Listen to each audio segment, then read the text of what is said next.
All right, what is going on, everybody? How you doing? Welcome to another episode of Talking Buffalo, your weekday daily driver for Buffalo Sports Talk and more. My name is Patrick Moran. Thank you so much for watching, for listening, however you are consuming this podcast. Appreciate you guys very, very much. Big shout out to sponsor of today's show, the law office of William Mattar.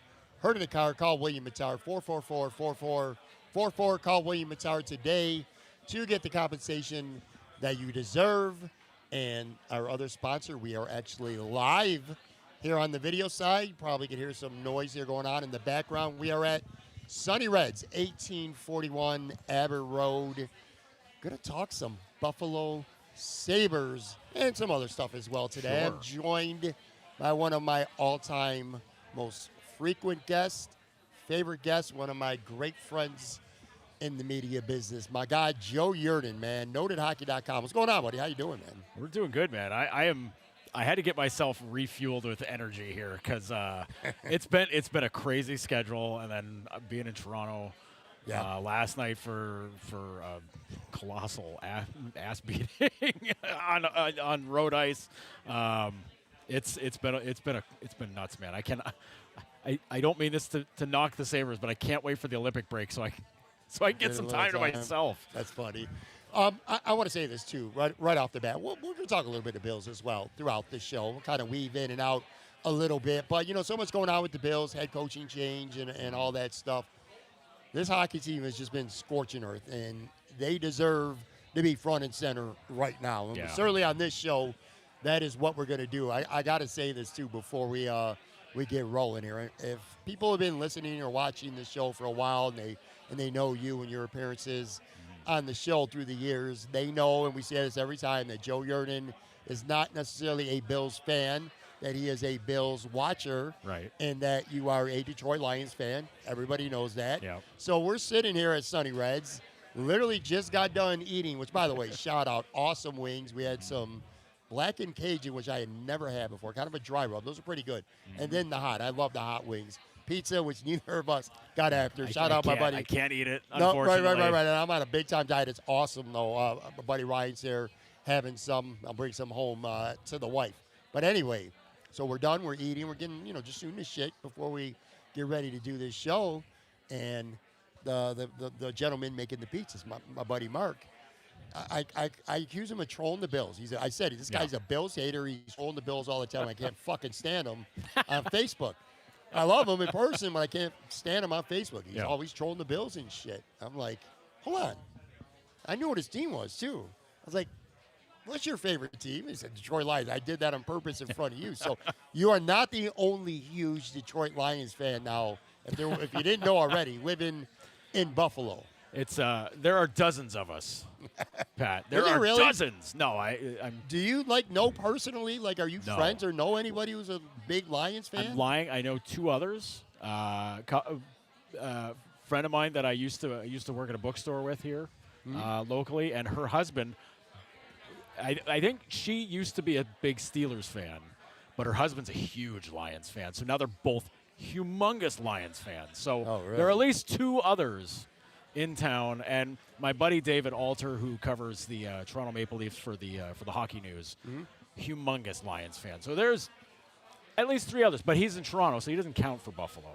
Right. But my friends Emily and Reese, huge Lions fan. They are in Buffalo, so there's like four of us, five of us maybe. The funny thing is so we're eating and we chit chat, we shoot this shit. We've said this before.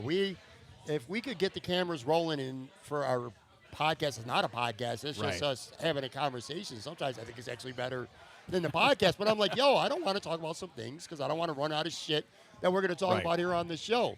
Funny enough, I introduced you guys. Now, 2 minutes before the show, I'm like, Joe, we got a show here to do because you and the guy making pizzas. Pat's sitting here doing the tapping on the wrist, let's go. Looking to see what time it is, so we can get cooking with this show. But anyway, and I also want to let people know on the video side, if you're leaving comments, typically when I'm in the home studio, I'm kind of sifting through them and throwing them up on the screen. Can't do that in this kind of setup today, but they'll all show up, and they'll show up live, and they'll show up on the replay as well. So if you guys want to conversate with each other, that's awesome. let's get into, let's start with some Sabres, obviously. This team is, I can't believe I'm saying this, which, by the way, I should have said this as well. Man, you've been on this show so many times through the years. So many times. We've done so many shows. This is legitimately the first time I've ever had you on where we're going to have an opportunity to talk about the Sabres as being flat out good right now. Not like, hey, they're starting to show some signs. Like, this team's good. I mean, they've been awful. You've heard some of my biggest rants ever just going all in and railing on this team right now. It's just unbelievable. 19-3-1 in their last 23 games, including a whooping Tuesday night in Toronto, which you were in Toronto. You covered that game. I'm going to get some thoughts from you on Toronto specifically here in a second.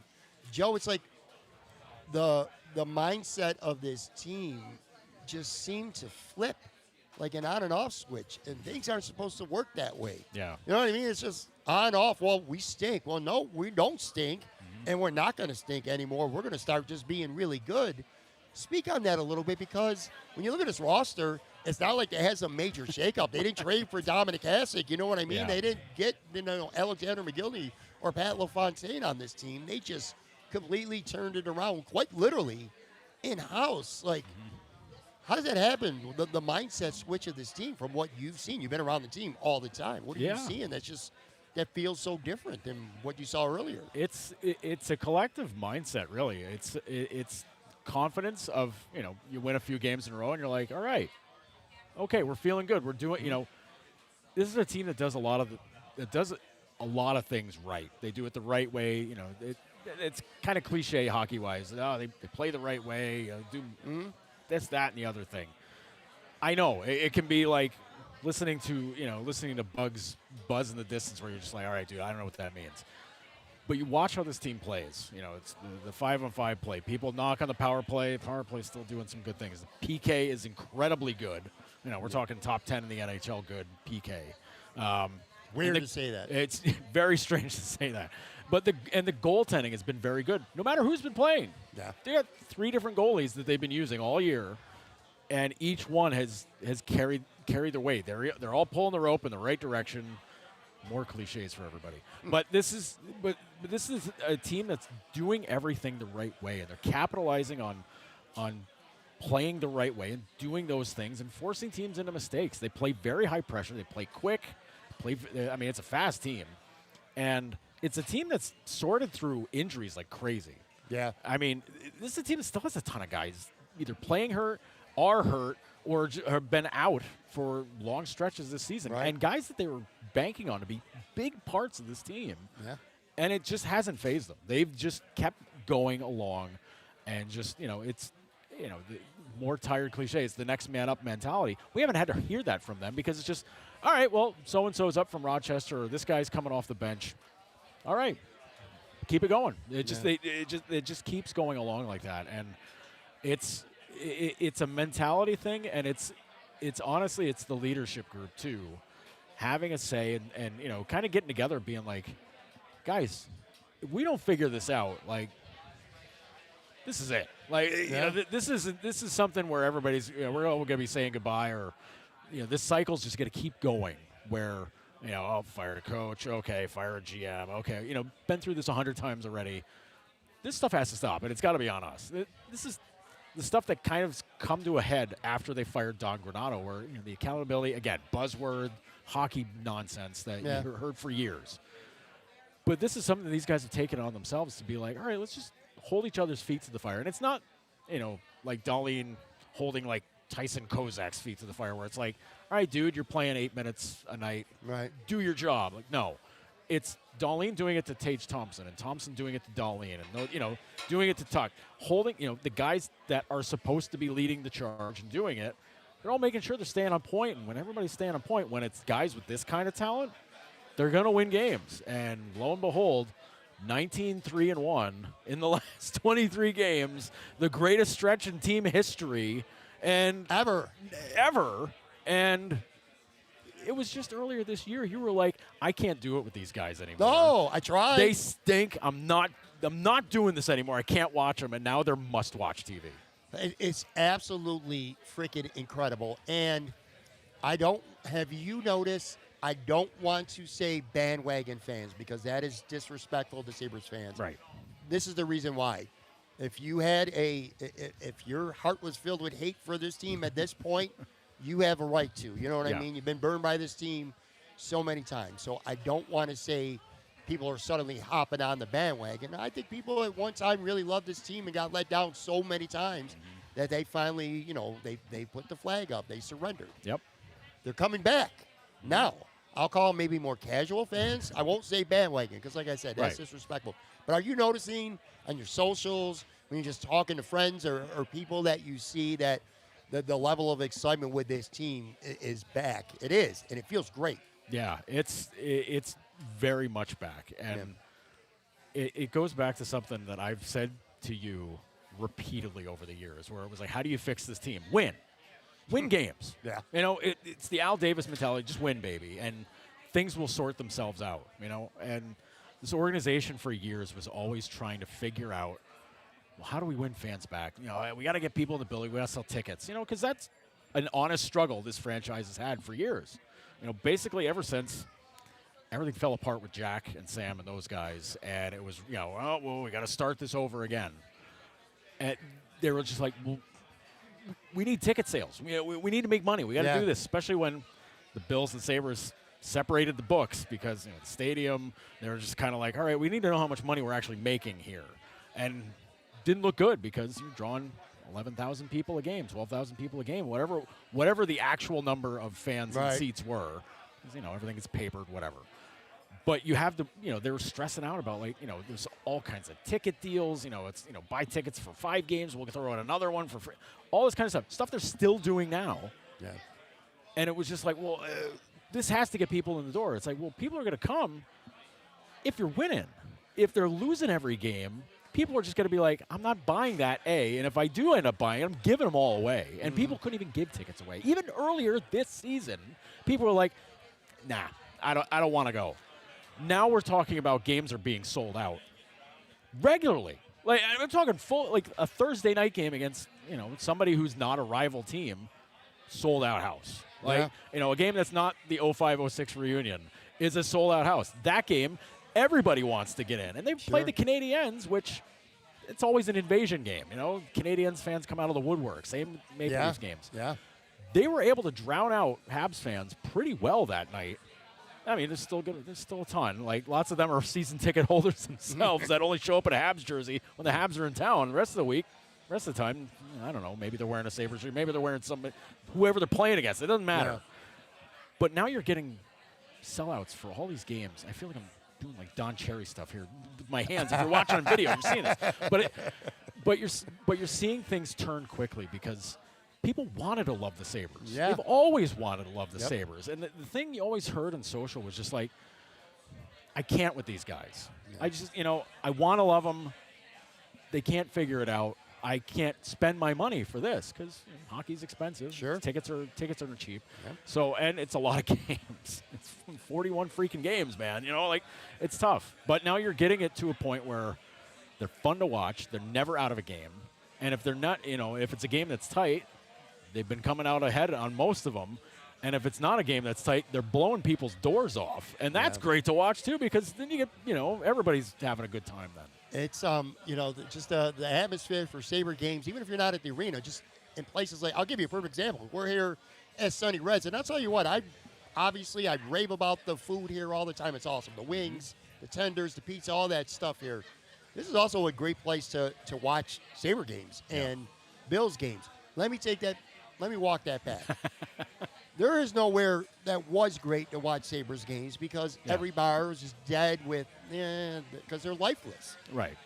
I've noticed here, watching a couple games, like, we were talking about this. Well, if the Sabres were playing, you wouldn't be here because you'd be covering the game. But it used to be, if I had a football guy here and the Sabres were playing right now, I could do a show. Nobody would care. If the Sabres scored, I don't even think you would hear it through the headphones here on the podcast. Yeah. Now, shit's rocking. You know what I mean? Like, this bar for a Sabres game is an event now. Not just this place. Lots of places like it.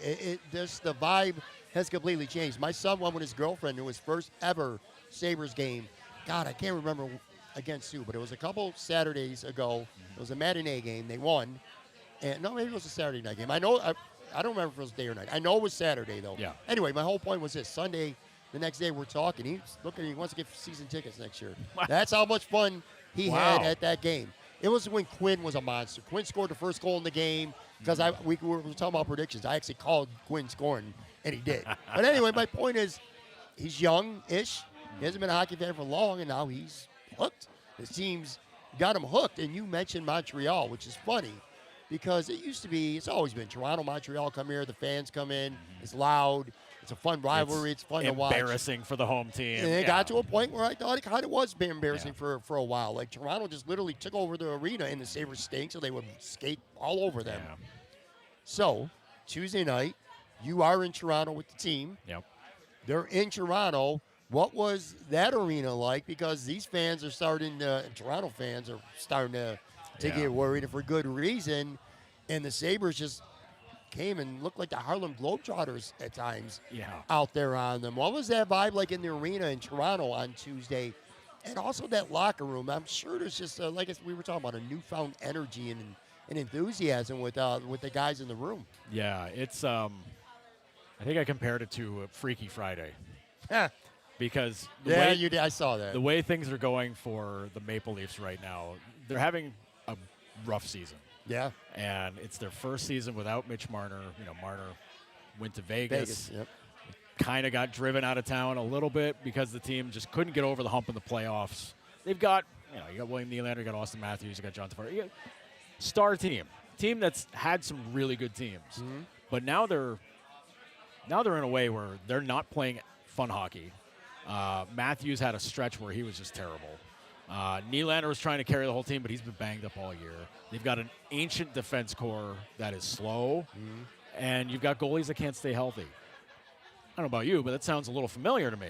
It sounds a lot familiar. It sounds a lot familiar. Sure. And now you have the Sabres who have a ton of talent throughout the lineup that play fast, that can get on top of opposing teams all over the ice, and they've got goalies that are playing really well. Sounds like how the Maple Leafs used to play. Yeah. So you have that kind of like, it's not like a fork in the road. It's just the paths crossed.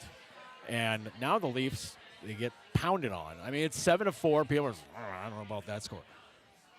Once Buffalo got ahead 3-2 late in the first period, I looked at it and I go, it's risky to say this, but I think they've got this. I think this game, they've got this under control because Leafs weren't getting any shots. Yes, Luukkonen gets hurt, but Toronto's not doing anything. Like, they're doing nothing. Yeah. And Buffalo kept pushing and kept coming after it and going after it. Sure, they got a couple of lucky goals, but, they came on plays where everybody was in the right place. Sometimes you get a bounce. Sure. And even if they don't get that bounce, they're probably scoring on those plays anyway. So, you chalk it up, those are goals. But then they get ahead, and then you're going to the third period, and you're like, all right, it's close. Let's see what happens. And Tuck scores immediately, start the third period. And you're like, yeah, it's done. This game's over with. And it was just as simple as that. And Buffalo didn't even have to, do their usual, all right, it's hunker down and just, block shots all period. They didn't have to because Toronto couldn't do anything. And, sure, they get another goal late from Domi, but, it makes it 6-4. All right, 6-4 with 3-4 minutes to go. You're not sweating that anymore. And then Dahlin gets the hat trick goal, and then that's game. That it seals it up. I mean, it was game already, but that's game. Right. And the fans weren't even there to boo. Nobody threw a jersey on the ice. Nobody's that mad about things. It's downtrodden. It's depressed. Oh, really, it's a fan base that's just these idiots. Whatever. Fire everybody. Start over. Let's do this again. Start over. I'm like, I don't know if you guys want to be doing that right now because the East is a murder house conference. Yeah. And you got to stay in the fight. Leafs technically are in the fight, but now they're 8 back of a playoff spot. 8 points back of a playoff spot with 30-plus games to go. Yeah. That's a long road to hoe and a lot of teams in front of them to try to get there, and Buffalo's one of those teams. Buffalo's right. I still can't. Buffalo, Montreal, and it's not even like these are teams in the other division. These are teams in front of them in the division that they got to try to hop, and they can't. Toronto's not doing anything right, and Buffalo has everything going in the right direction for them. Even the games where they've played poorly, couple of the Flyers games, the Florida game a couple weeks ago. They lose by a goal, but like that was a bad game for them. Minnesota game was one of the most fun games I've ever watched. They lose in OT, but like Quinn Hughes goes bonkers, and it's just like, what are you gonna do? Yeah, one of the greatest players in the league goes insane. Hey, sometimes you don't win a game for the first time in 18 games or something. It's things like that happen, but it's so wild to see how fortunes change like that, like in an instant. I mean, Toronto was a team that could have been in the Stanley Cup final 2 years ago. Yeah. Last year, I mean, it's nuts. It's really nuts to see things change that quickly, because usually you can kind of predict things in the NHL. You don't predict stuff like this. We could go, and we're not going to, but I could literally go through this roster almost one by one and just talk about, players improving, in some cases really improving. But one player to me just really has stood out this year above all the rest, and that's Mattias Samuelsson. And I remember going back to last year when Tage almost got his head taken off, and, Samuelsson did nothing, and he caught the wrath, including me, from a lot of fans, media, content creators, you name it. And then there were other instances where he just looked like he wasn't that interested in being that guy, and he didn't look like he was just playing with any physicality or passion, any of that. And then we get to the summer, and I believe it was a Keyvn Adams press conference, and he almost insulted fans by, laughing at the thought that being bought out would even be a potential for Samuelsson. I was offended by that at the time. I know Jeremy White was from WGR. He talked about, a lot of people did. How do you not even consider buying him out? Yeah. Thank God they didn't buy him out, because I say this, you would know better than me because you follow the league. I follow the Sabres. This guy, if he's not a Norris Trophy candidate, he's playing like one who should be at least in the conversation. And just to be able to say that about a guy who nobody in this fan base, and I don't think a lot of people cover the team, thought he should be here this year. Where would this team be without him? Yeah. Right now, it is polarizing and fascinating to me, the literal transformation of Samuelsson into a stud on this team. How did this happen?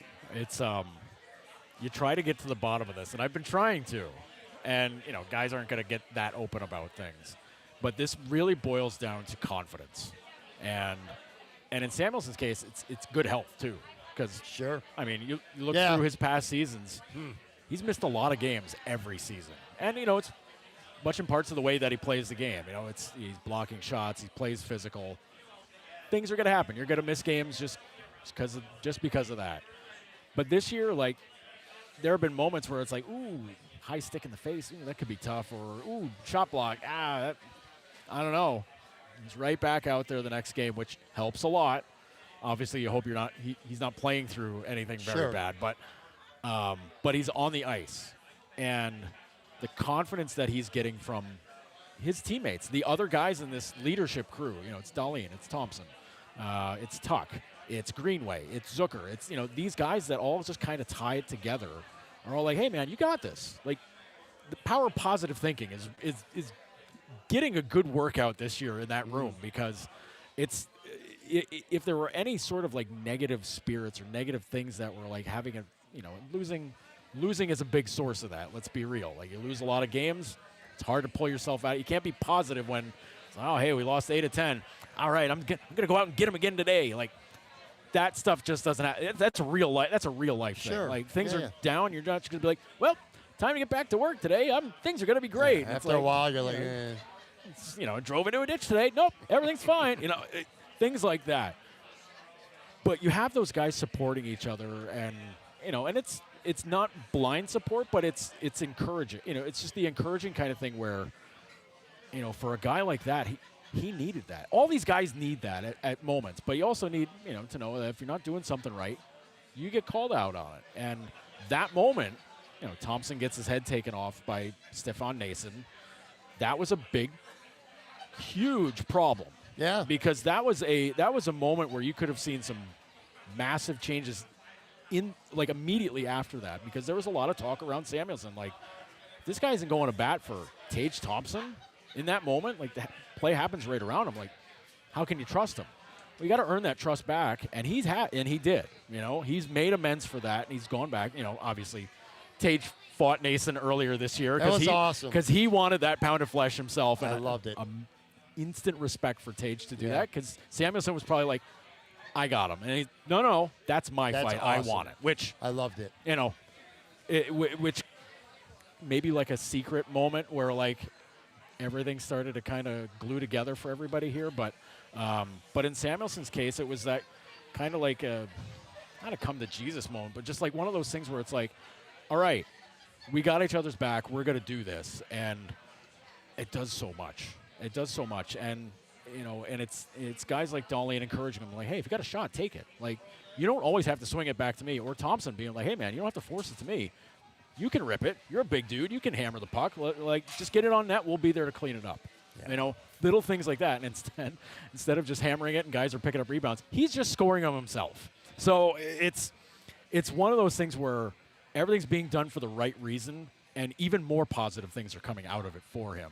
And, it's funny you mentioned the Norris thing, because he's not going to get a lot of push for that. Like, no. It's just not going to happen. No.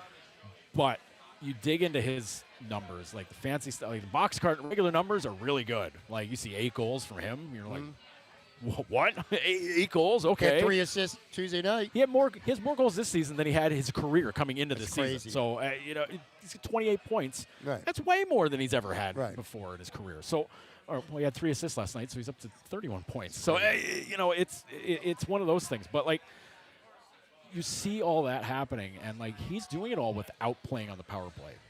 He's playing a ton of minutes on the penalty kill, but he's playing no power play time. So anything that he's scoring is either shorthanded or even strength. And, like, okay.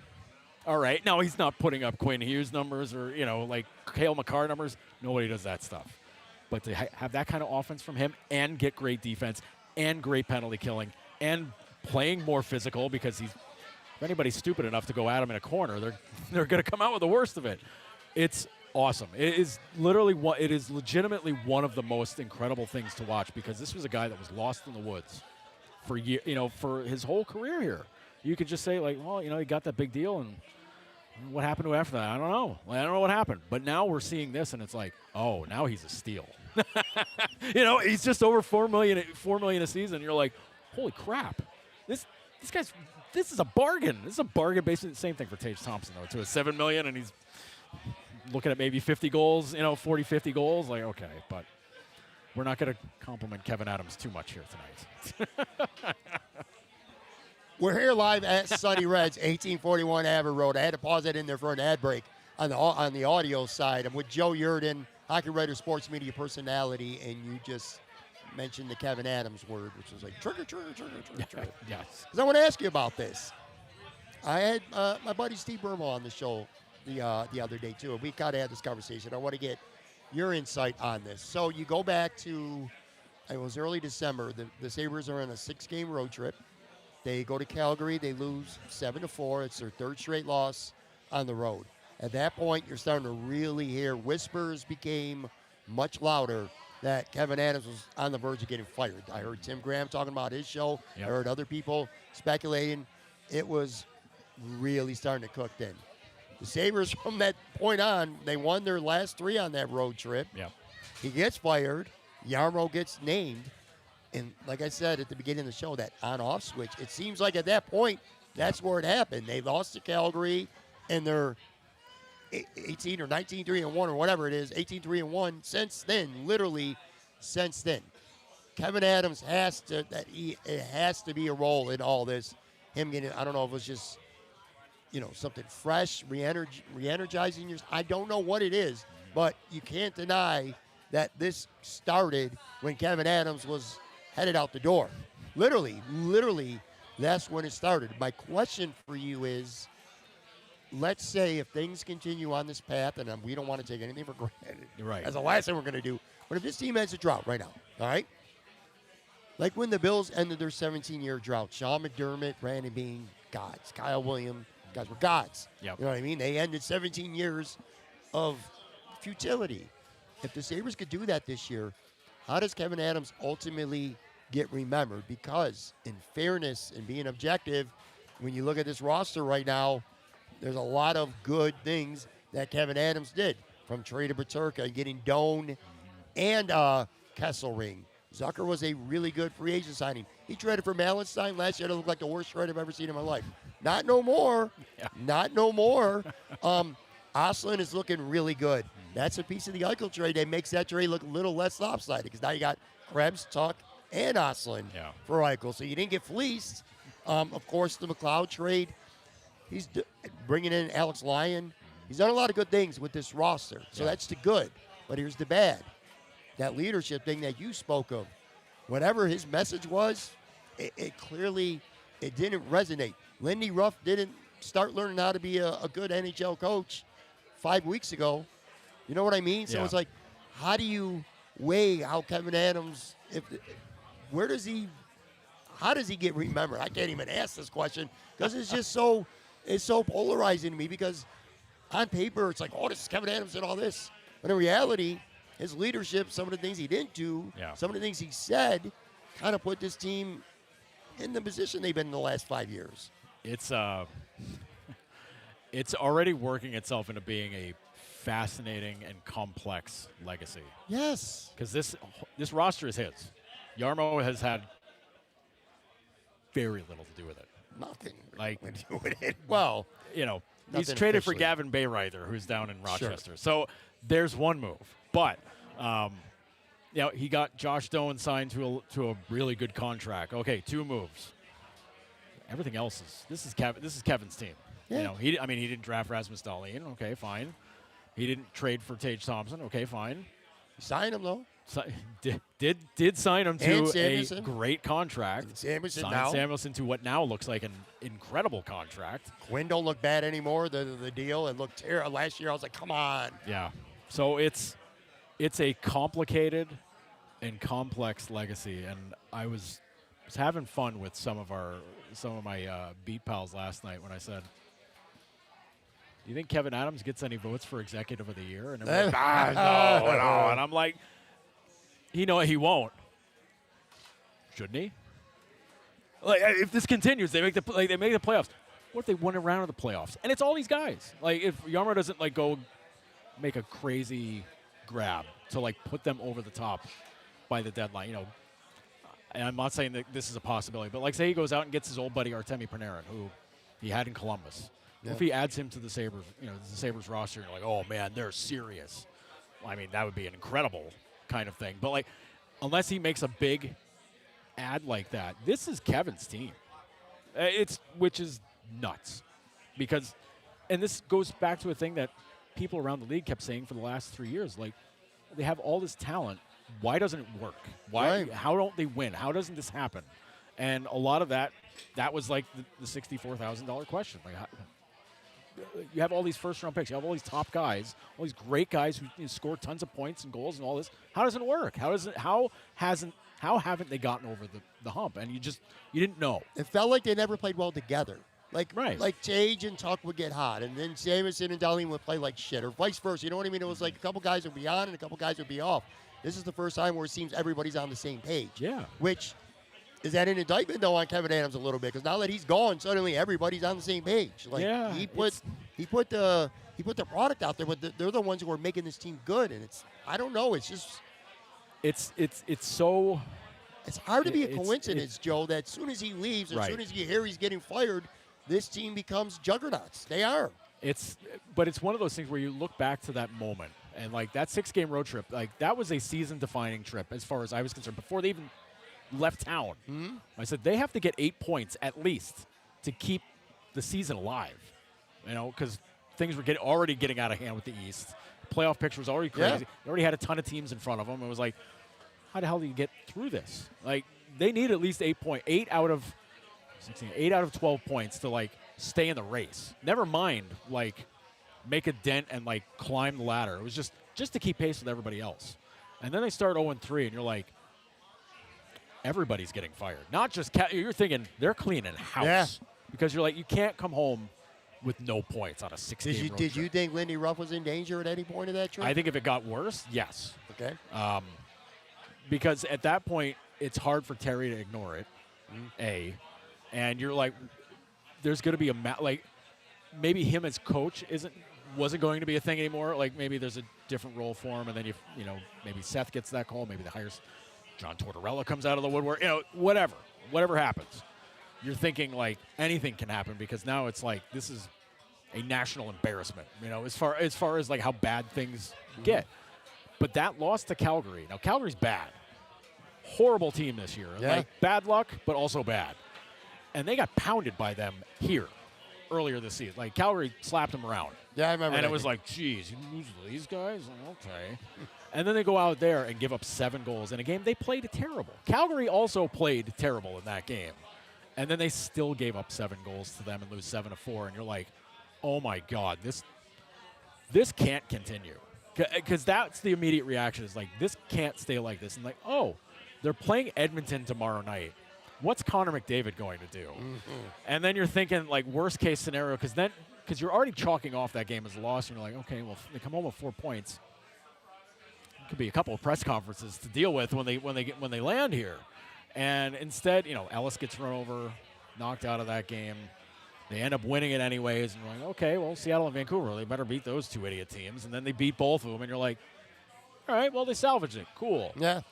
Is Kevin still? Oh, yeah, Kevin's fired. Okay, well, that was probably done after the Calgary game, but you're not going to make him fly home in the middle of the trip. I remember, Joe, I swear to you, this is the truth. I remember very well that when they lost to Calgary and all that stuff started coming out, I did not want them to win on that road. I wanted them to lose the last couple of games of that road trip. First of all, I thought the playoffs were. I was already starting to talk about who are the top draft picks. You're studying Gavin McKenna. Gavin McKenna, gag for Gavin. I was getting ready to start gag for Gavin. That movement. I swear to God, I don't even know if he's a top prospect, but I know the name. So I was just getting ready to run with that. I didn't think this team had any realistic path to getting close to the playoffs. I was like, please, whatever happens, don't do just good enough that Terry Pegula has a change of heart and he doesn't fire Keyvn Adams. It was his time. Just like with Sean McDermott, it was his time. So I was rooting against the Sabres. So I was a little surprised after they won 3 straight on the road to come back, and Keyvn Adams still got fired. Did you think there was any possibility at all as they stack up 3 wins that, like, maybe he bought himself a stay of execution? It made me think of my first year on the beat, 2013, 2014, of the night the Sabres were hosting the LA Kings, and they were in a bad start to the season. Like, it was terrible. The team looked like they didn't know how to play hockey on the ice. Like, they just looked like they were actively thinking about what Ron Ralston was coaching them to do. Like, okay, I got the puck. Where's the next pass? And it was like a choose-your-own-adventure on ice while the game's going at full speed. And you're like, okay, Tyler Myers, who are you passing to next? There's Cody Hodgson. No, he's covered. Like, just going through progressions and playing like like an ancient Apple IIc computer game. And it was like, gee, I can't believe these guys play this bad. And fans are booing. Fans are chanting, fire Darcy, the whole thing, the whole 9 yards. And then that game, they come back. They go to overtime. John Quick gets injured in the game. Ben Scrivens has to come in, and then they win in a shootout. Now, that whole game, I'm sitting next to my buddy Bill Hoppy from the Olean Times-Herald, and we're looking like we're probably coming here first thing in the morning for a press conference tomorrow. Like, because we're like, they're going to fire everybody. Like, this is awful. And then they win, and we're like, I don't know, maybe they put it off for a day. What we didn't know at the time, of course, was that Terry was already meeting with Pat LaFontaine and Ted Nolan, saying they're going to hire them both the next day. Everybody else was gone. No. So yeah. I think at that point, when they lose to Calgary, I think it was done. I honestly believe it was done. I don't know if the players knew that. I think based on what some of the NHL insiders were writing about how Kevin was acting on the road, you know, Kevin's a guy that was always wound very tight.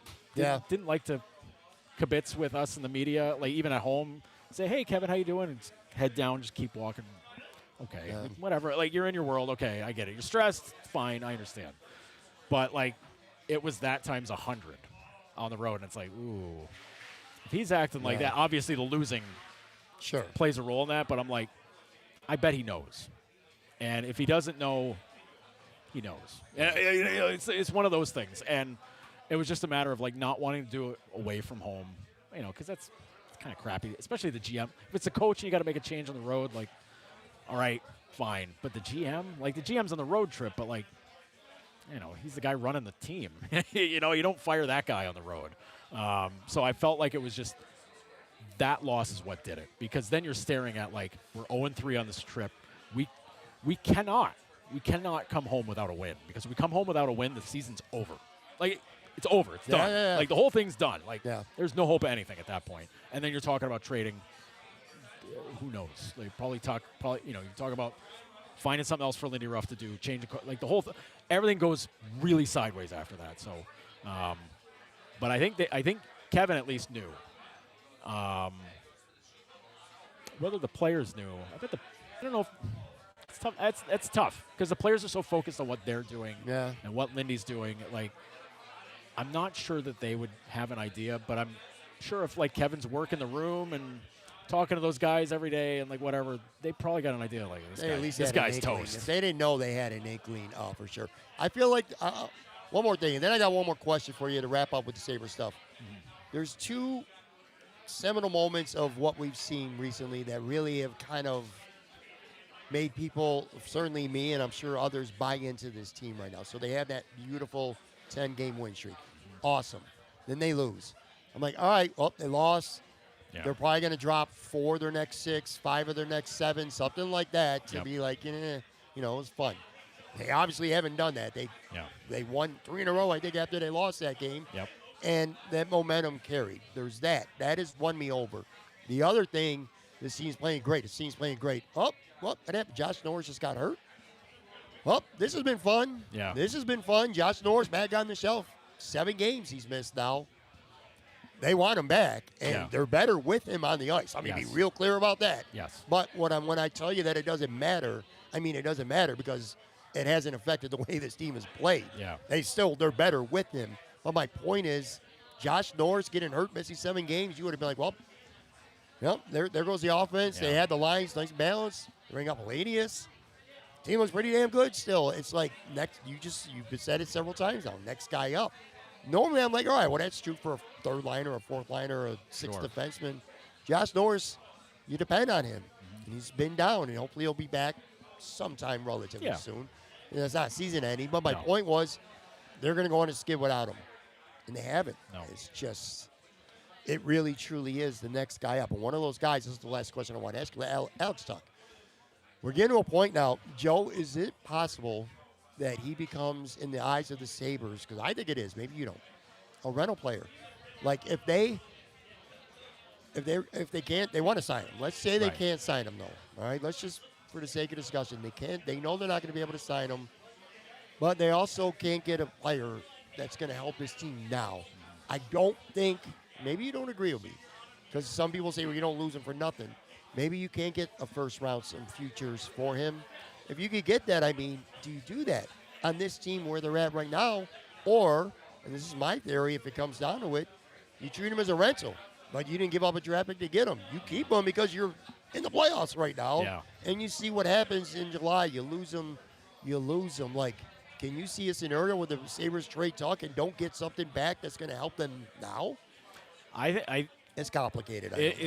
His situation is very complicated for a lot of reasons. I mean, I think a big part of it is that he's 30 years old. Sure. And he's looking for a big the big contract payday, because the contract he's coming off of is one he signed in Vegas, that Vegas presented him as a younger guy. Mm-hmm. Like, hey man, we want to give you this extension. Hell yeah, let's do that. Mm-hmm. Which, no, you're young, you're like maybe not totally proven yourself yet, but you're like, oh man, they're gonna give me, $4.75 million a year. Hell yeah, man, I'm in Vegas. Yeah, let's do it. Let's go crazy. And then he does that. He gets traded to Buffalo. He becomes a 30 to 40 goal guy every year, and he's like, I'm really underpaid now. Yeah. I don't know if this kind of sucks. I wish I didn't do that. Which, whatever. He's in a really good spot. Sure. But it makes it tough now to get that deal, because if he's 28, I think that contract was signed July 1st. Probably. Honestly, like that deal's done July 1st, and you're not worried about what's going on right now. Mm-hmm. I think with this situation, because Alex leaves this in his agent's hands completely. Like, unless there's a deal on, an offer that they got to run by him, he's not involved with talks with Jarmo, and it's his agents. They handle it, which is for the best. Sure. Might not help him on the road when there's reporters being like, "Hey, I want to talk to Alex. Can I ask you about the contract thing?" And he just call my agent, talk to them. It'll get more annoying as we get closer to March 7th. Yeah. But I think with this, because it's so complicated, and Kevin didn't get this taken care of before he was let go. Maybe he should have. Maybe not. Obviously there were concerns about like who can you afford after that, whatever. But I think Alex is so important that you get that taken care of, and you worry about the other things later on because, guys, you're worried about what are they gonna do with Benson? Well, Benson's an RFA. You don't have to stress that. Mm-hmm. He's there. Figure it out later. People were stressed out about the Skinner buyout money. Like, it's $6 million next year. I'm like, well, it's $4 million this year. You're only, losing $2 million, an extra $2 million stinks, but then it's $2 million after that. So next year stinks, fine, but after that you're okay. For right now, though, I think, and knowing what Jarmo's done in the past when he's had this exact situation with Artemi Panarin and Sergei Bobrovsky and Columbus in a playoff race, where he said, everybody's like, well, I got to trade these guys, right? Nope. We're going for it, Right. Which you got Bobrovsky and Panarin. Yeah, you're not trading them away when you're in a playoff race. It's not happening. So you're not doing that with Tuch. I firmly believe that is not happening. He's not getting traded. So then you're either extending him now, getting it done, getting it out of the way, huge relief, great. Or the worst case scenario, giant finger quotes on that one, you play it out. And like you said, he's like a rental at that point. And then you're waiting until the end of the season, end of the playoffs, maybe, like whenever the season's over. Obviously, if you make the playoffs, your case to keep him is way easier. Maybe it's harder because he'll be like, hey, more money, let's go. Yeah. But it's way easier to sell staying there because it's like, we've taken the first step of becoming a cup contender. Let's keep it going. You're part of that. Let's do this. Whereas if you miss, then it's like, this ain't it, man. I'm out. Like, especially if it ended terribly. Like, then it's like, well, crap, now we're out of this. I think this plays out where everybody stays cool. They're going to get to a point where, maybe ahead of the deadline, it's like, hey, can we get this done now or not? I don't know. No? All right. We'll see you when the season's over, and let's try to get something done before July 1st. Yeah. And, now that it's not Kevin, it's not that self-made pressure by Kevin for the I want guys who want to be here thing is gone. Now it's like Jarmo, it's like, I don't know how this guy's going to operate to do business, but Alex loves playing here. He loves playing for the Sabres. Yeah. He loves having his family here all the time. Like, he loves everything about this. Like, this whole situation, he loves it. And you have to, the mean part of being an executive is you have to play on that. Yeah. And you don't want it to get to that point because then it's like, all right, you're kind of busting my balls now. Like, these guys are going to offer me way more money, years, blah, blah, blah, whatever. But you don't want it to get to that point, obviously. But, the cap worries for at least next season. They've already got $90 million committed to next year. The cap's going to be 104. So if you give Tuch $11 million, it's like, ooh, we're tight to the ceiling now, and we got some other guys, Krebs, Benson, Kesselring, Malenstein's a UFA, like guys that everybody's taken to love. That hard decisions might have to come for them because you feel like you need to get Tuch taken care of, and it's not the best spot to be in, but I think this is one where everybody keeps the powder cool because the goal is playoffs. The goal is go as deep in the playoffs as you can. Nobody wants to screw that up. You're 14 years in, and your goal has to be to end the drought. It has to be. It changes everything. Ending the drought changes everything. It's a better sell to prospective, whether it's free agents or guys who you're trying to trade for who might have a no trade. You know what I mean? That, hey, we're a playoff team now. So that is critical. You got to do whatever you can to get in the playoffs this year. Let the cards fly wherever they fall. Now, I'll say this. The one scenario where I could see Tuch getting traded if they can't get something done is if maybe the Sabres became buyers and they give up a draft pick and they get a rental, they get a top 6 guy, then maybe they could say, all right, well, we're not going to get nothing done with Alex. Then maybe we could trade him for a pick.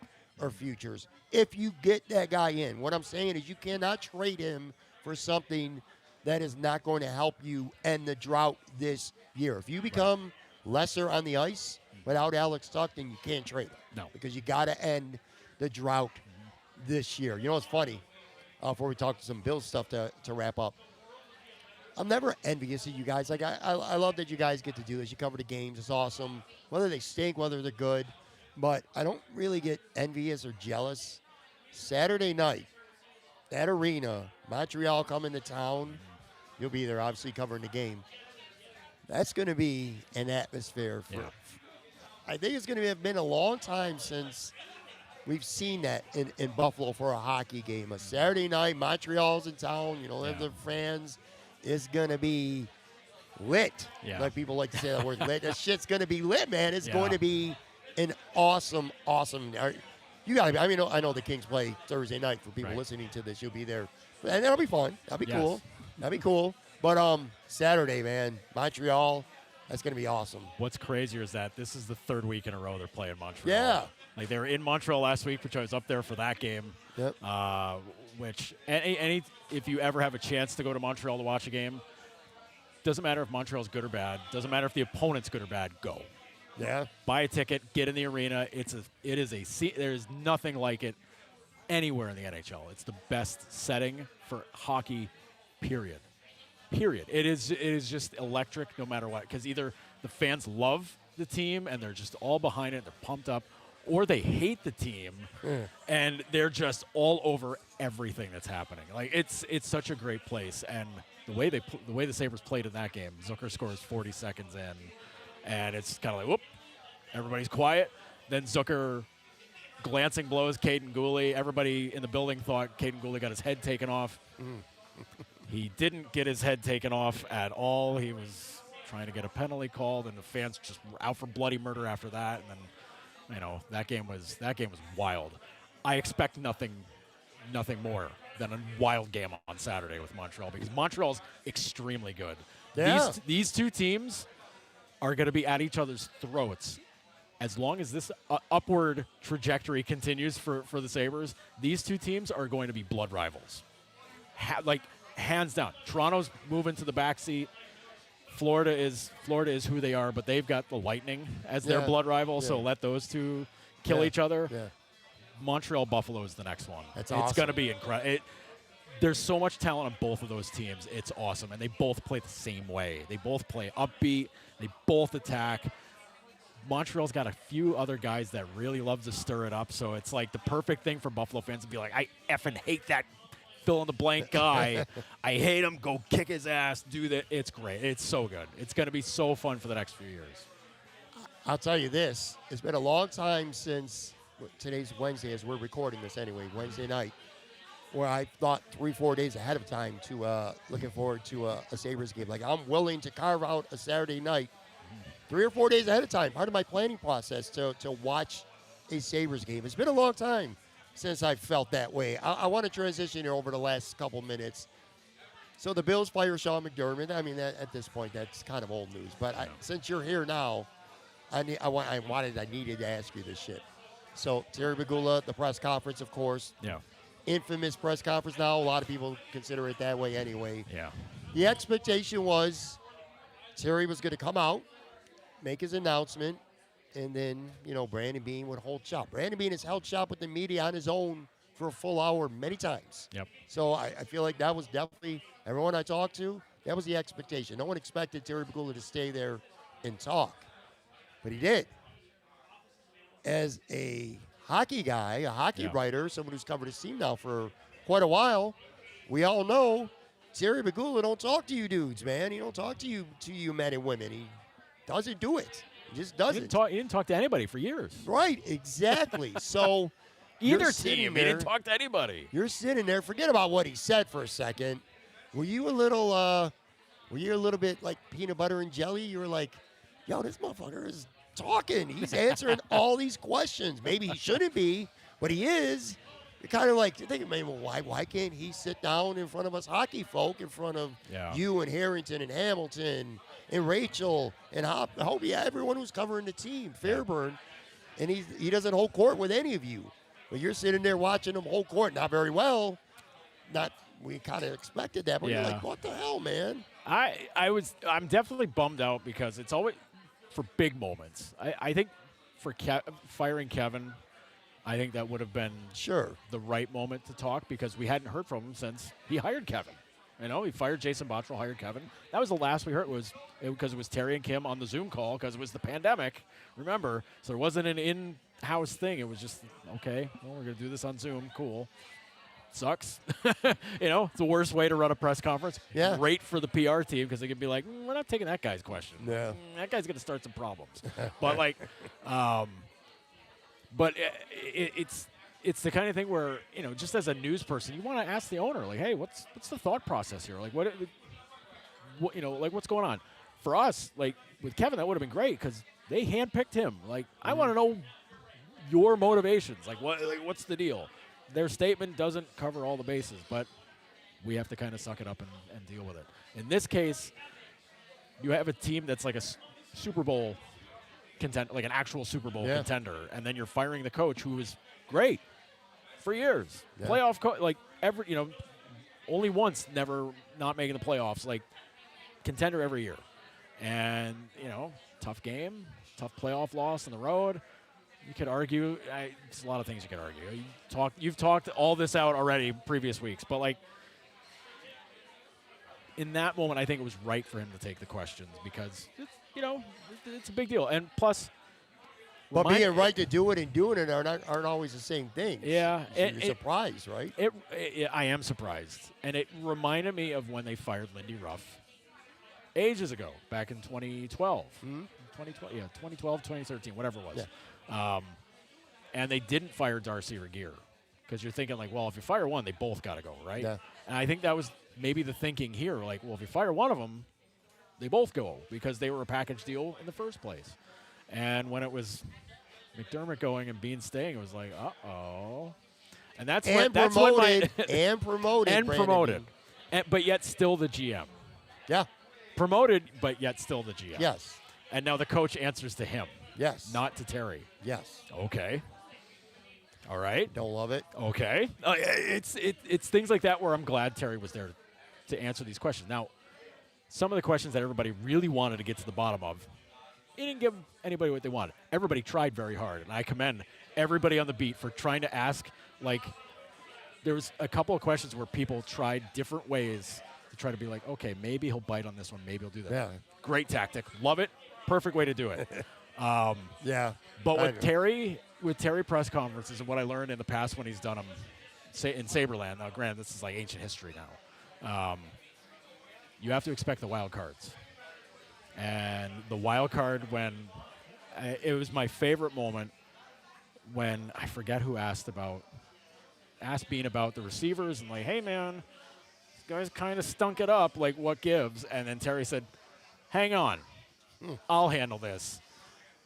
I was driving my car and I like turned the radio up and like leaned in because I'm like, oh boy, here we go. I was like, and it did not fail.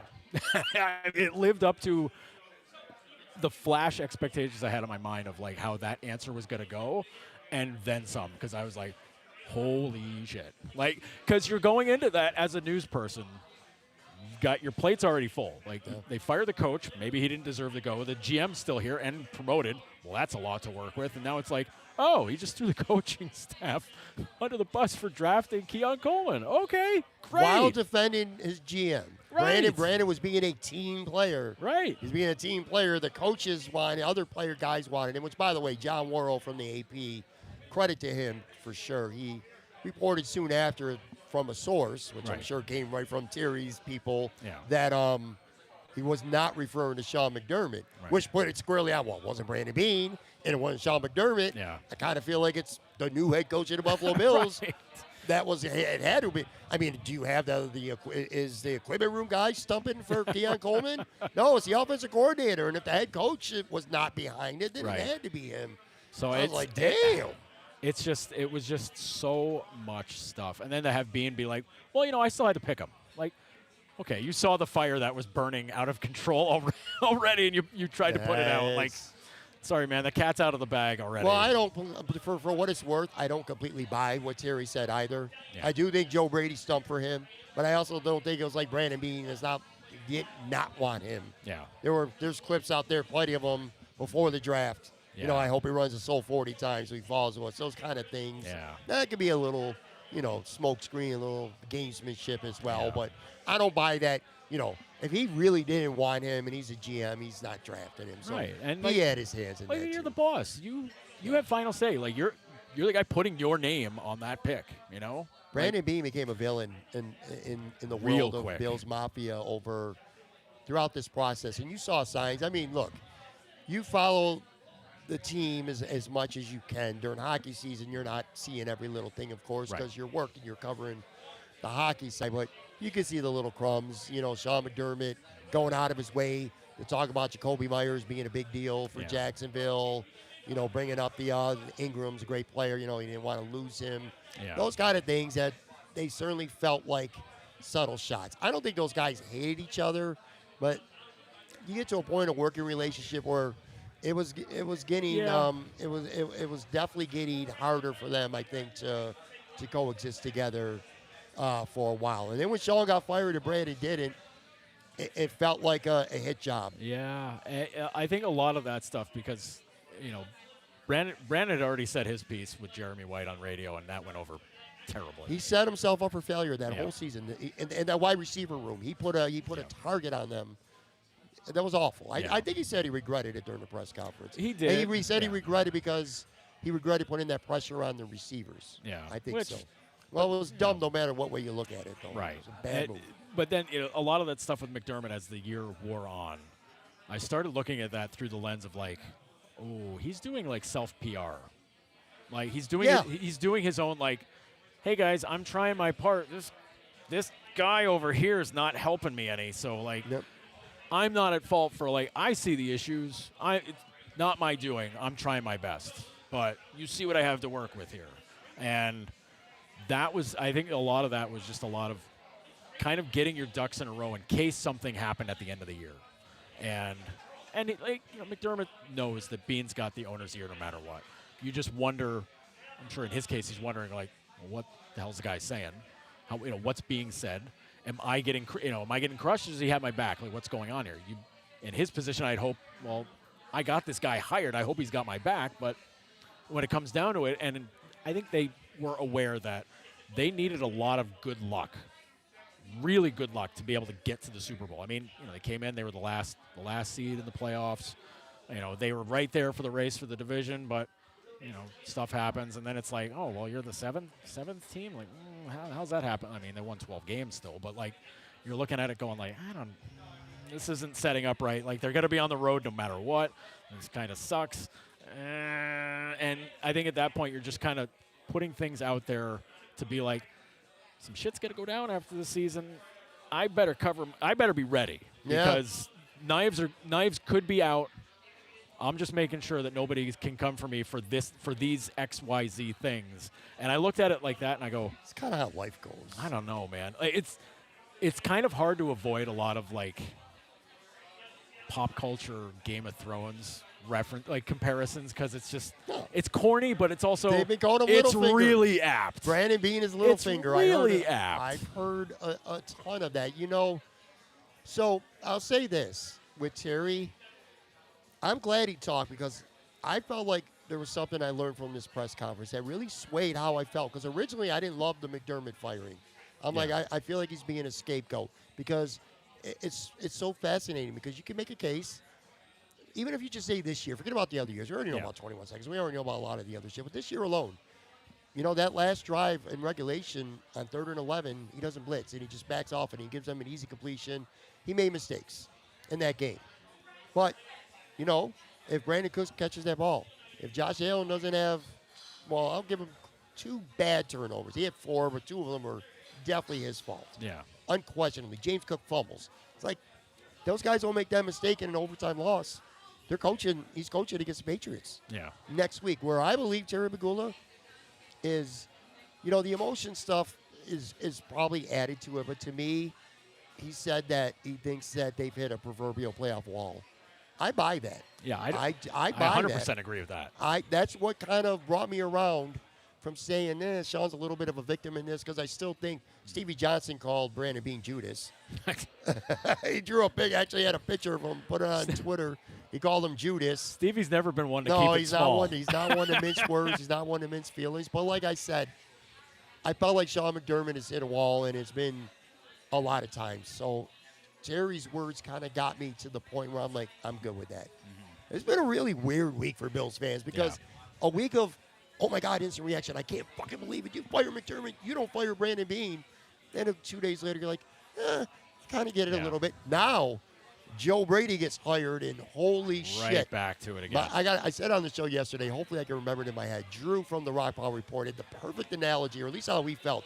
He said, it's like shitting your pants, and then you take your shirt off and wrap it around your waist to cover it. That's what he called the Joe Brady hiring. Like, this staff has shit their pants, and then they took one guy and they just want to wrap it around everything else. I was like, it's kind of fucked up, but it also feels a little bit true. Anyway, my point is, Joe Biscaglia from The Athletic put out a poll an hour after the hiring. Do you like it, or do you not know yet, or do you hate it? 13,000 people voted in an hour. Almost 75% of the people said they didn't like it. Universally, Nate Gehry, everyone hates it. So one thing in the world that can unite all Bills fans, everybody hates this fucking hire. Mm-hmm.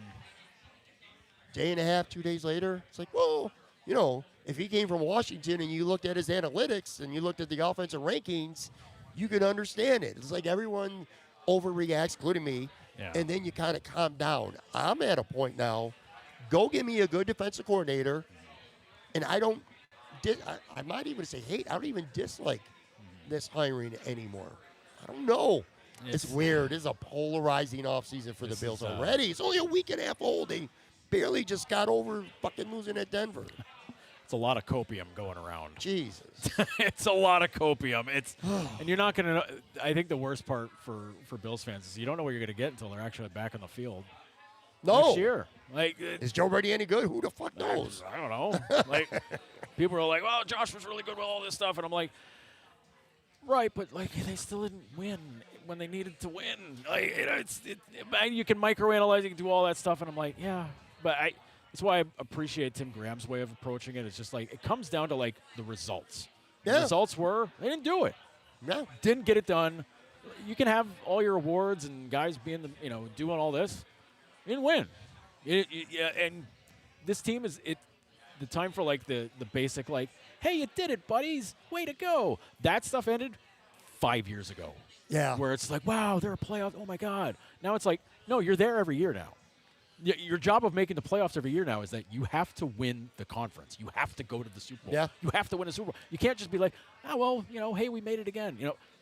You can write it off and be like, well, they missed the playoffs for 18 years in a row, blah, blah, blah. Like, I'm just happy they make the playoffs. Cool, but, like, you're going to go home screaming about it at the end of the year when they lose in the playoffs, if that's the case. Like, when the expectations go up, everybody's expectations go up. And, like, that's the problem. Yes, McDermott's been a winner. Bean's been a winner, but, like, haven't gotten over the hump, No, haven't beaten Kansas City in the playoffs.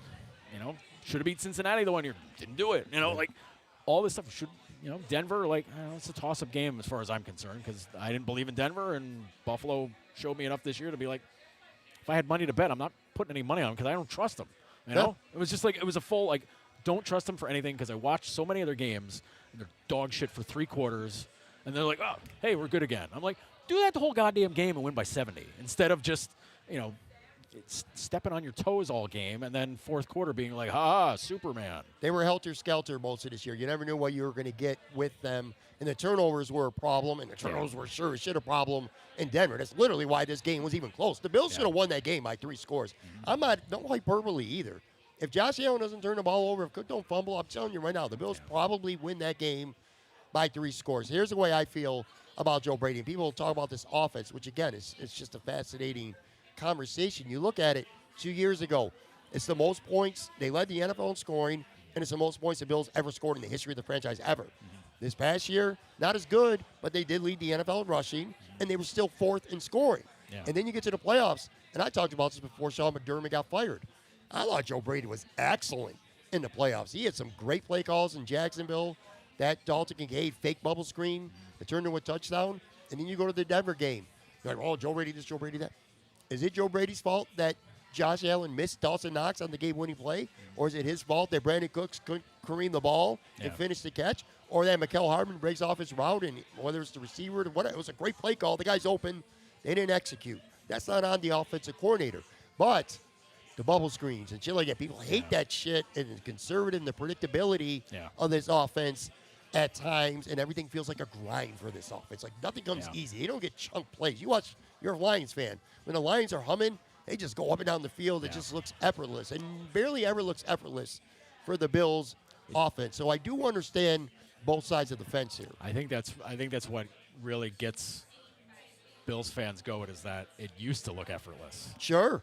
You know? Yeah. It goes back to Daboll, which I totally get why Daboll, I mean, obviously he's a local and was here before. That's why you interview him. And, you know, maybe it makes Josh happy. They're like, hey, what do you think we bring this guy back? You know, and, you know, maybe you have a better interview with Brady, and you're like, well, this is our guy now, so, you know, we trust him. He's worked with you guys, so he knows you guys. Daboll, well, that guy's a loser with the Giants. Like, yeah, but if he's just running the offense, who cares? You know, he ran an offense that was like a circus show offense here previously, and now he'll have a great running back, and he's got an MVP quarterback. Go get a receivers, and you're sailing. Yeah, you know, I agree. instead of just, you know, Kincaid and Knox. Okay, you know, Kincaid's obviously the more receiver.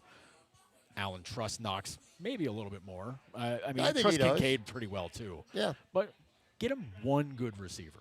Oh, they have that's to. all he needs is one. Like, They have did to. it with Diggs for years. He They was have the to. one good receiver they had. I mean, yeah, you had other guys that were, you know, that had certain roles that made it work, but I don't know, figure it out. Like, this shouldn't be as hard as they've made it.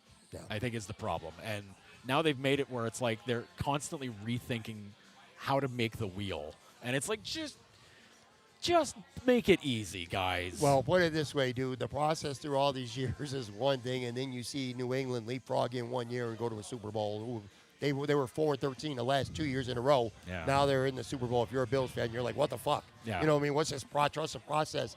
My ass. I'll say this, too. I warned everybody about the trust the process.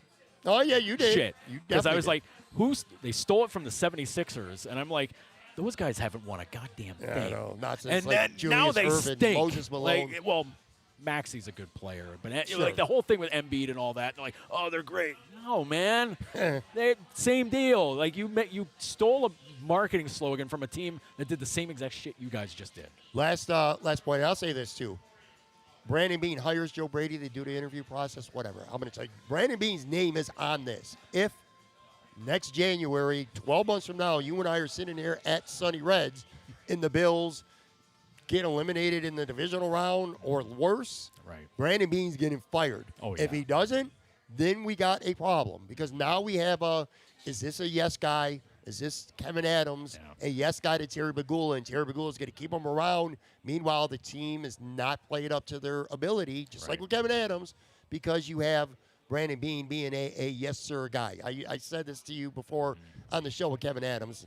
I kind of feel bad because I'm sure he's a nice person, but I said he's incapable of going against Terry ever, even though he said he would. Like I told you, I said, Kevin says my favorite color is green. Terry goes, no, it's blue. He goes, oh yeah, you're right. It is blue. Blue is my favorite You know color. what? I kind of like blue. Is Brandon Beane going to be that guy? Because if he keeps his job, that's got to be what it is. Which leads to my last question. Bringing us full circle here, the latest that I've heard from Bills fans that are starting to get scared now. They're like, are we going to become the Buffalo Sabres? Terry Bagula, you know, the owner, makes the coach, keeps the GM, starts getting guys in and out of here. Who the hell knows what's going to happen? But I've seen a lot of Bills fans or Sabres fans saying, hey, Bills fan, welcome to our world. Yeah. Welcome to what we've seen for the last 14 years. Get ready because it's only going to get worse. Yeah. We're not there yet, obviously. No. You got a fucking MVP quarterback. Got to This is miss a the good football playoffs team. first. Got to miss the playoffs first. But you kind of get that sense. You can feel a little bit of anxiety now amongst Bills Mafia that, hey, man, we're a Josh Allen injury or him getting mad to the point where he says, yo, man, I want to trade. It ain't going to work here. You got the Sabres in your hands at that point. Yeah. Well, if it ever comes to that, there's some really big stories. Sure. Waiting to break for that, but it's I know there's a portion there's a very small portion of sports fans in the city where they are Sabres fans. All like they're Sabres. They watch the Bills. They're not big Bills fans. Big Bills fans are very noticeable. Like they're out there everywhere. Their banners are flying. The whole thing. Sabres fans have been beaten down forever. Like there are some huge Sabres fans that are just kind of like Bills. Okay, backseat. Like it's hockey time. Get out of here. Those Sabres fans have been warning Bills fans who have crowed up and down about like how great Terry's been for them. That, the best owner in football, blah, blah, blah, all this stuff. And everybody's like, are you mental? Like you see what's going on in your own town with this team and people losing their mind. Like, they don't know what they're doing with this. And now there's this little switch, this little Bills fans are getting this little taste of what it's been like with how things have gone with the Sabres for the last 15 years, whatever, 14 years. And it's like, oh, I don't like that. No, I don't. Bills fans are, no, I don't like that at all. It tastes bad. Tastes bad. I don't want it. Nope. Keep it away from me. And Sabres fans are like, we've been eating it for years. You know, it's one of those things where it's like, and I know there's a lot of Sabres fans that are just kind of like, good. I'm glad they're wearing it now, and they understand what we've been going through. And it's, I don't know what that mind space is for being. Well, it's a lie. I do know what that's kind of like, but this is the kind of thing where it's, it always seemed weird to me that fans of the two teams were always like two different worlds, and it's the same owner. And I'm like, how does this work this way? Like, how is it different? Like, it shouldn't be any different. And now it's like, oh, now one side knows how the other half has lived. Yeah, exactly. And like both sides are now starting to understand. Like, oh, Terry's very involved in hockey. I think Terry's way more involved in hockey than he is in football. I think that's always been the case, because Terry grew up a Sabres fan. Yeah. He didn't grow up a Bills fan. He grew up a Sabres fan. So like it's a different thing. But the Bills are the cash cow. Yeah. Bills the money or the breadwinners. So Terry's got his hands very involved in that now, and it's like scary. Like if he's pulling more strings, like. Get ready, baby. Buckle up. It could get really interesting. It could. But that's what makes those press conferences so fun. I know. Fans hate it, but it's so fun for the rest of us. I loved it. All right, we're going to put a wrap on this. I want to thank Sonny Reds, as always. Great host, great food. Wednesdays, 50-cent wing special, dude. $1 tenders on Thursday, which, by the way, those are really good. If you haven't tried those, get out here. This bar is packed all the time. Great place to watch a game. So big shout-out, big thank you again to Sonny Reds. Big shout out to our sponsor, William Mattar, and of course, my guest, Joe Yerdon. You can follow him. You can send him a DM on Twitter. He'll answer you if you send a DM on Twitter. But if you want to see posts, go to Blue Sky at Joe Yerdon on Blue Sky, and of course, notedhockey.com. Check that out. Great, like I said, great social media feed to follow. Of course, your website as well. Appreciate you, man. This was really cool. Yeah, it was awesome. Always good to come out live and hang out and just chit-chat, Yeah, and big shout-out to, by the way, people watching this live. Well over 1,200 on the live side here on a Wednesday night. Good stuff. So thank you guys very much. Be back. Joe Brady's press conference is tomorrow. We'll have plenty of reactions on the show coming up tomorrow. Talk to you guys then.